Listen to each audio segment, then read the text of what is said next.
Welcome to Maneater, where you play as a shark cut from the mother's womb by a man by the name of Scully Pete, a shark hunter, who promptly gives you a little scar just to throw you back out and wait for the day when he can catch you again and kill you like he killed his mother.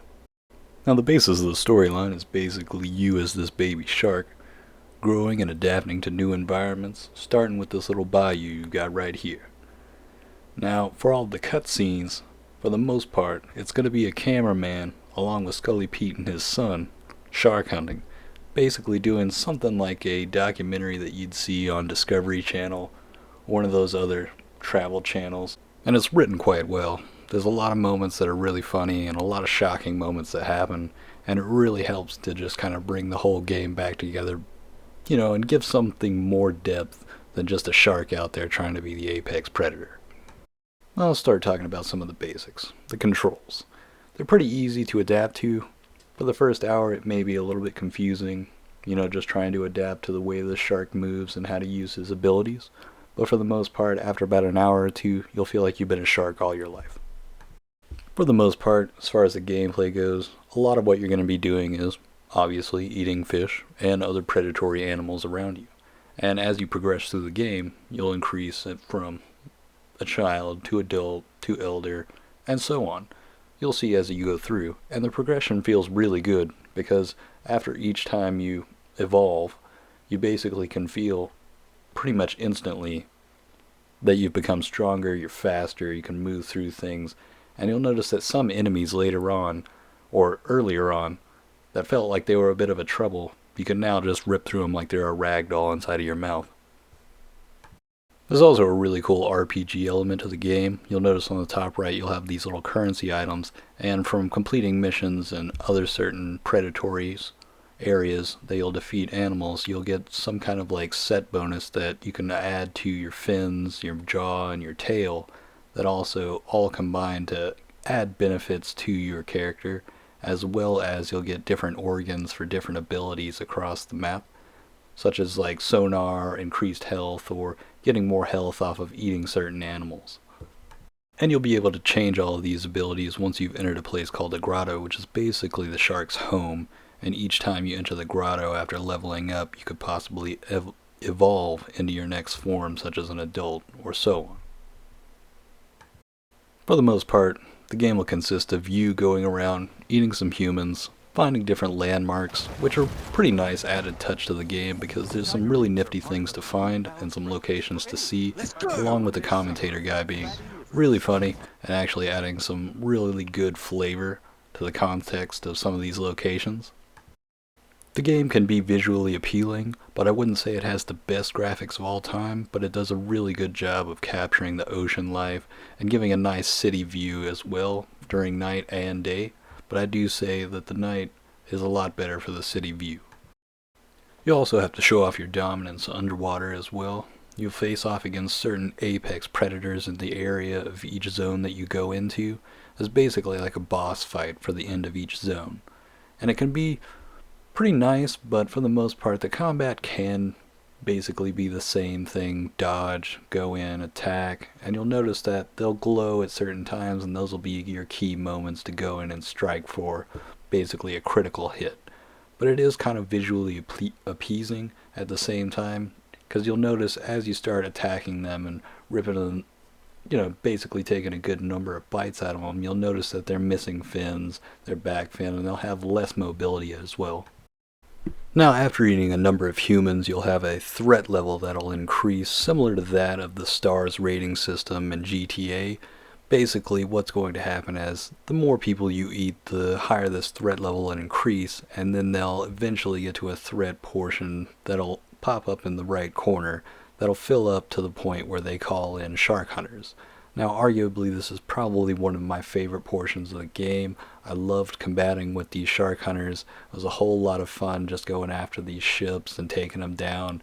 And through this, you'll also find that you'll be hunting different people out of this infamy system that goes from 1 to 10, and each one being the next best shark hunter or fisherman. And after killing each one of them, you'll unlock certain set bonuses or organs for different abilities for your shark. And it's just a whole lot of fun actually combating with these hunters. Like I said before, the game has a really smooth progression system that basically you feel yourself leveling up, and it doesn't feel like you're constantly grinding to never really get anything at all.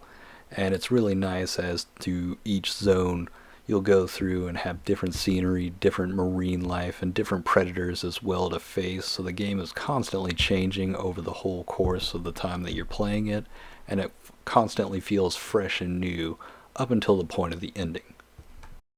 There are only few downsides to this game. It is a bit repetitive. You're going to find yourselves doing the same thing over and over, but I thoroughly enjoyed it. I didn't have too much of it actually causing me a nagging pain and feeling like it was an unending grind. But for the most part, it is really short, and I think that is partly due to the reason why it didn't feel like that much of a grind. I would say it's about an 8-hour game if you just go straight through the storyline and do a good little majority of, the attacking humans, getting the bounties done, and going up the infamy. But at the maximum, I'd say 12 to 14 hours if you wanted to go for all landmarks and discover all locations and get all the actual license plate and all unlockables in the game.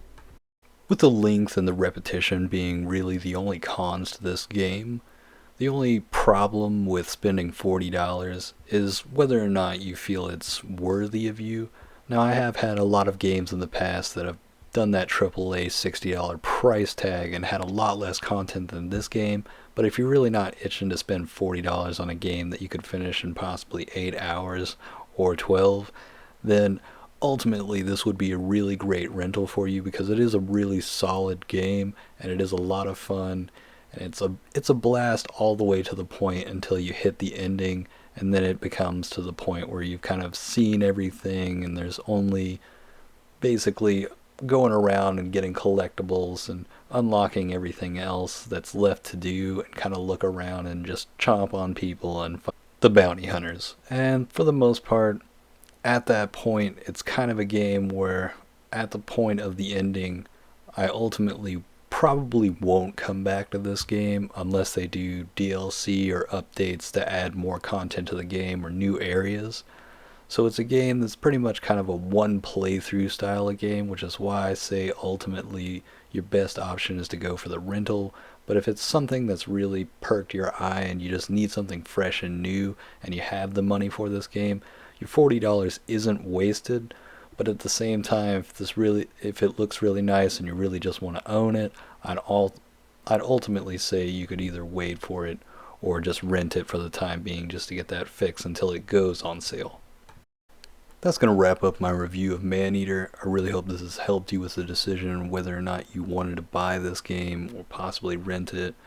It has a lot of good qualities to it. It's visually appealing. The controls are very easy to use. And it was a really fun time.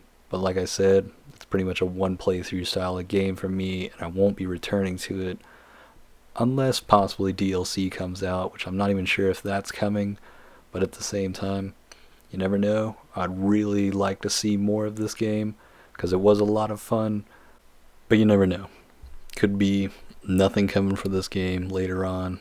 No idea, and I'd hate to try and sell you on a game that you would ultimately end up just playing it for 8 hours and only one time and feeling like you got cheated out of your $40. But that's why I made this video, and hopefully this helps you decide whether or not you wanted to actually grab it up or just rent it. That's going to be my ending to the video, and if you'd like to check out more content on the game itself, I have a full live stream done of the entire game, so you can kind of skip through and check out certain portions of it and see whether or not it's actually a good fit for you if you didn't see enough footage in this video. I'll leave a link in the description to my Twitch page, and I hope you guys have a good one, and I hope you enjoyed this video.